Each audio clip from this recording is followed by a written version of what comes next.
Často sa mi nestáva, že mi dochádzajú slova. Pri tejto došli, respektíve možno ani neprišli, neviem. Alebo respektíve takto, že čokoľvek by som povedala, tak to nebude dostatočné a nebude to vystihovať dnešnú tému, o ktorej máme hovoriť, a to je Boží majestát. Takže poviem začínať už s týmto, keď viete, že nesplníte ten cieľ.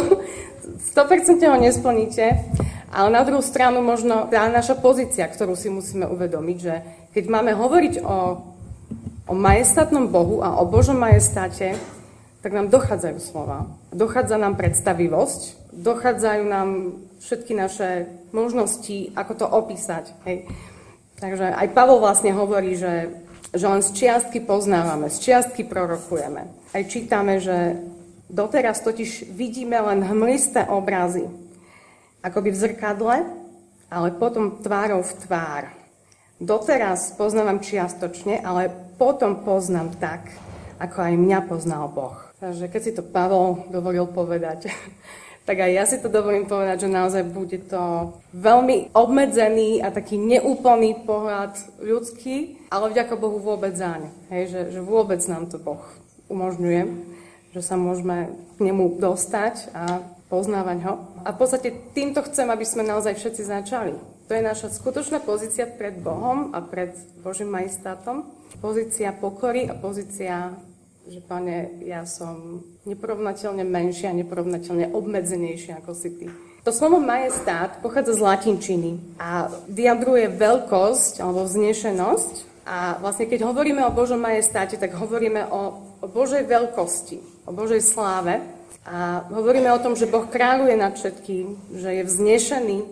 A už sami počujete, hej, že tie slova, to sú, poviem, až tak abstraktné výrazy, že často ani nevieme, čo si máme pod tým predstaviť. A len tak hádame a dedukujeme, ale v podstate nevieme presne, čo to je. To uvidíme až v nebi. A je vyvýšený nad všetkým, čítame. Nad všetkých, nad všetko, prevyšuje, presahuje, nič sa s ním nedá porovnať. Možno by som chcela aspoň trošku, aby sme nahliadli do toho takého okna, takého neznáma, ale ktoré nám tak Pán Boh tak pootvára, že predsa len niečo sa môžeme o ňom dozvedieť aj z tohto pohľadu. Tak napríklad, keď Abrahamovi sa dal poznať, tak hovorí mu, lebo Hospodin, váš Boh, je Bohom bohov, Pánom pánov, Bohom veľkým a mocným a hrozným, ktorý nikoho neuprednostňuje a nepríjma úplatky, prisluhuje právo sirotej vdove, miluje cudzinca a dáva mu chlieb i odev. V Izaiášovi zase čítame, kto zmeral svojou dlaňou vody mora, kto premeria piaďou nebesa a pojme do merice prach zeme. Na váhe odváži vrchy a pahorky na vážkach. Kto usmeril ducha Hospodinovho? Kto bol jeho poradcom, aby ho poučal? Radil sa s niekým? Kto by ho školil a učil pravej ceste? Kto by ho učil ceste poznania a privádzal ho na chodník rozumnosti? Ku komu pripodobníte Boha? A akú podobu mu dáte? Neviete to? Nepočuli ste to? Nebolo vám to zvestované od počiatku? Nepochopili ste založenie zeme? Ten, ktorý tróni nad obvodom zeme, kým jej obyvatelia sú len ako kobylky. Ten, ktorý rozvíja nebesá ako závoj a rozprstiera ich sťa stán na bývanie.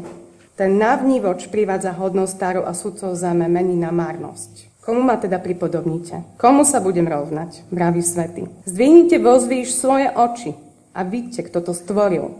Ten, ktorý vyvádza ich voje podľa počiatku, podľa počtu, všetkých oslovuje menom, pred premocným a presilným nechýba ani jeden.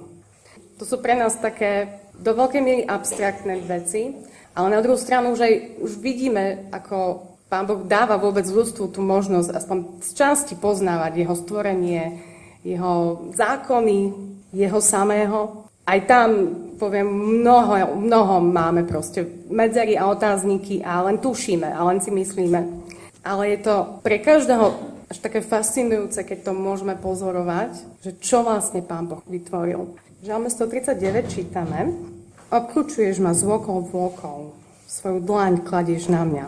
Predivná mi je táto vedomosť a privysoká, nedosiahnem ju. Kam by som mohol zájsť od tvojho ducha? pred tvojou tvárou, kamže utekať. Keby som vstúpil na nebesa, tam si ty. A keby som si ustal v záhroby, aj tam si ty. Keby som si vzal krídla rannej zory a býval pri najďalšom mori, aj tá by ma odprevadila tvoja ruka a tvoja pravica by ma uchopila. Keby som povedal, nech ma aspoň tma pritlačí a nech je noc svetlom vôkol mňa, ani tma nie je temnom pred tebou. Noc svieti ako deň, tma je ako svetlo. Lebo ty si mi stvoril ľad viny. V matkinom živote ty si ma utkal. Ďakujem ti, že si ma úžasne divne utvoril. Divné sú tvoje skutky. A moja duša to dobre vie. Pre nás sú to nepredstaviteľné parametre, že Boh je všade prítomný napríklad. Že všetko vie, proste všetko vidí. My sme obmedzení, my dokážeme byť v jeden čas na jednom mieste, ale on nemá takéto obmedzenia. Toto všetko nám len trošku tak slúži na vyjadrenie jeho majestátu, ktorý ešte stále nevieme uchopiť a nevieme ho pochopiť. Ale vieme, že to je niekto, kto presahuje a úplne prevyšuje všetko, čo poznáme. Nás samotných samozrejme, ale aj všetko, čo si vieme predstaviť, nemáme ho s čím porovnať. A keď si zoberieme, že naozaj toto je ten Boh, ktorý toto všetko stvoril, keby ste si vedeli predstaviť a mali možnosť tvárou tvár stať voči Bohu, akú otázku by ste sa ho spýtali? Čo by ste mu položili? Akú otázku? Že toto chcem vedieť, Bože. Ja vám chcem povedať, že Boh pozná odpoveď na každú túto otázku. A nezaskočili by ste ho. A hoci čo by ste sa ho opýtali, hoci čo by vás zaujímalo, hoci čo by ste chceli, tak nezaskočíte ho. Aj na túto otázku on má odpoveď. Aj na tú a na každú. Takže to je on, to je ten, ktorý to stvoril. A je to úžasné, že aj keď sme takí obmedzení, my ako stvorenie sme nedokonali, aj keď teda Boh nás stvoril ako dokonali, ale my sme to potom pokazili a tak, nemôžeme sa rovnať Bohu v žiadnom prípade. Ani v tom dokonalom stave, bez hriechu by sme sa nemohli rovnať Bohu a teraz už to Bož nie. Ale napriek tomu Boh sa rozhodol, že predsa ale chcem im niečo o sebe tak vedieť. Aj keď veľa vecí nepochopia proste, úplne, že budú mimo, v mnohých veciach budú mimo, aj tak chcem, aby ma nejako spoznali ma. Sa aj píše, že vlastne my potrebujeme ako keby takú životodárnu moc jeho slova. To, že vlastne kto si ty, Pane, hej, že čoho toto všetko, hej, z čoho mám žiť, ako mám bojovať. A vlastne áno, že nie len chlebom sme živí, ale každým slovom, ktoré Boh povie. A verím, že aj toto s tým súvisí. A Boh sa nám chce dať poznať. Aj keď jasné, že to je len obmedzenie a hmlisto a tak, nedokonalo, ale predsa len chce. A v Biblii sa nám Boh predstavuje mnohými spôsobmi. Možno ste už aj narazili na to, že Boh používa také špeciálne označenie seba, špeciálne mená, ktoré vyjadrujú niečo o ňom. Vyjadrujú nejakú vlastnosť, vyjadrujú nejaký rys, nejakú prirodzenosť, jeho charakter. V podstate to je niečo, čo on nám odhaluje o sebe. Konkrétne v situáciách, v ktorých sa tí ľudia nachádzali, Boh sa im dal spoznať ako niekto konkrétny, ako ten, kto zachraňuje, ako ten, kto dáva život. Napríklad, hej, Elohim v hebrejčine znamená stvoriteľ. El Elyon znamená najvyšší. El Shaddai, Boh všemohúci, plne postačujúci. Adonai, Hospodin, Pán, zvrchovaný, majster. A mnohé ďalšie, kde vlastne nám Boh ako keby odhalí trošku zo seba. A my ho môžeme aspoň v tých konkrétnych nejakých situáciách poznávať, že aha, že Boh je ten, ktorý má nad tým všetkým moc a proste on povie Abrahamovi, že áno, budeš mať syna, aj keď už ste absolútne mimo z ľudského hľadiska, ale proste ja som všemocný. Abraham ho spoznal spôsobom, ako dovtedy ho nepoznal. Ako keby v tom Božom mene vlastne Boh sa mu dal poznať, že áno, že toto som ja. Aj takýto som. Pozri sa na to. A skús mi veriť, skús tomu dôverovať, že taký som. V podstate naozaj aj pre nás nám Pán Boh chce ukazovať niečo zo seba. Zo svojho charakteru, z toho, aký je.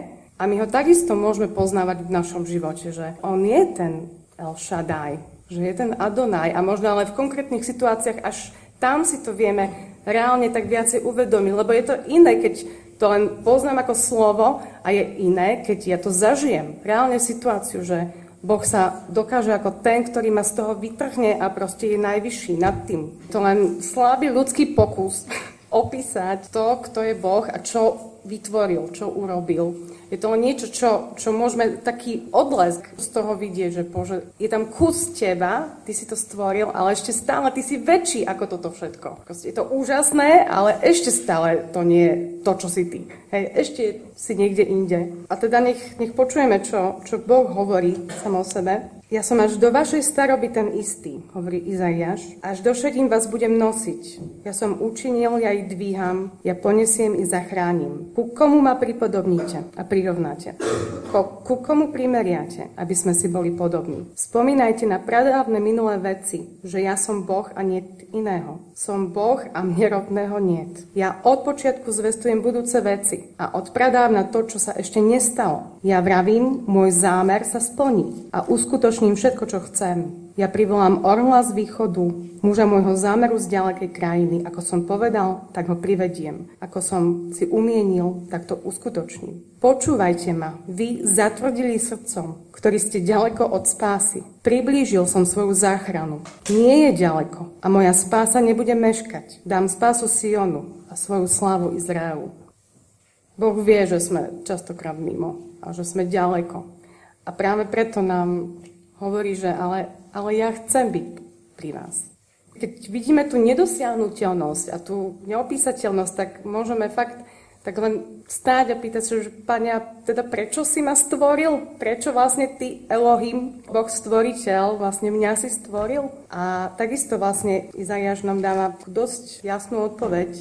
Hovorí, zďaleka prived mojich synov, od konca zeme mojej dcéry, každého, kto sa volá mojim menom, koho som stvoril na svoju slávu, koho som sformoval a učinil.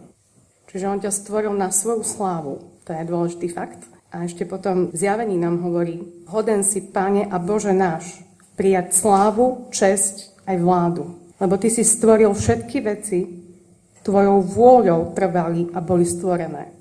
Takže na svoju slávu a na základe Božej vôle si stvorený.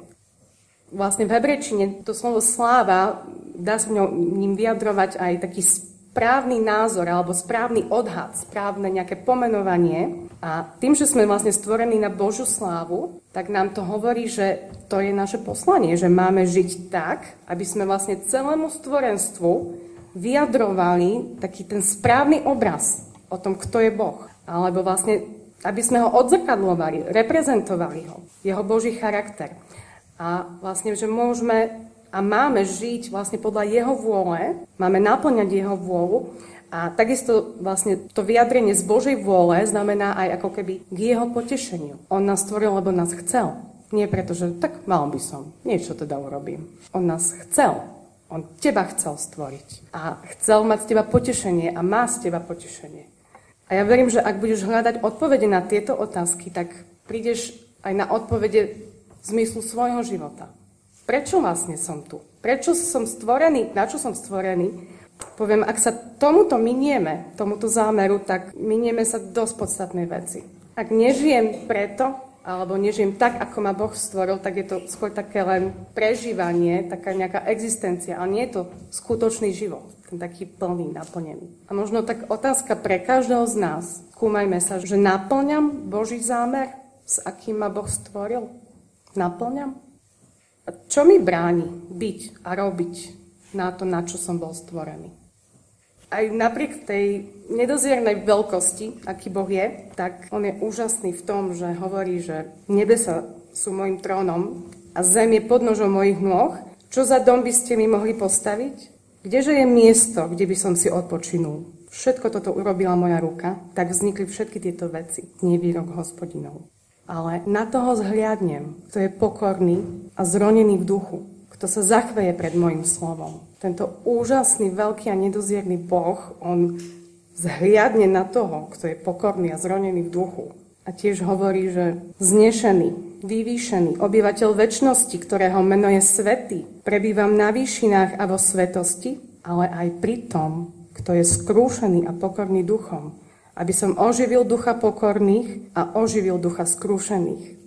Pre nás nepredstaviteľné, nepochopiteľné. Taký obrovský a nedozierný Boh. On sa rozhodne, že áno, budem bývať na výšinách, ale aj pri tom, kto je pokorný, kto je ubitý, aby som ho oživil. Proste pre nás dve ako keby protichodné veci, ale to je Boh. To je ten, kto nás stvoril, ale nás aj chce oživovať, lebo vie, že to potrebujeme. Tento Boh chce ti byť blízko a chce byť s tebou a stojí o teba. Ale poviem, že ešte v niečom sa prejavil Boží majestát.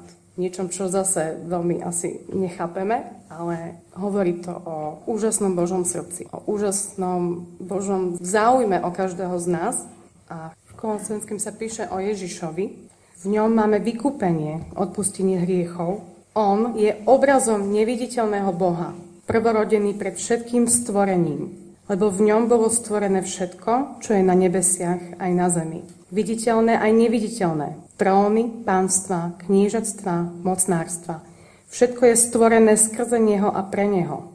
On je pred všetkým a všetko spolu má v ňom svoje bytie. On je hlavou tela cirkvi, on počiatok, prvorodený z mŕtvych, aby jeho bolo prvenstvo vo všetkom, lebo Boh za dobre uznal, aby v ňom prebývala všetká plnosť a aby ním zmieril so sebou všetko, čo je na zemi aj čo je v nebesiach a priniesol pokoj v krvi jeho kríža. Ten, kto toto stvoril, sa proste nechá zabiť. Naša logika nemá na toto vzorec. Proste nemá, ale Boh má. Boh má na to dôvod. Veľmi dôležitý dôvod, že on nechcel, aby sme boli zatratení.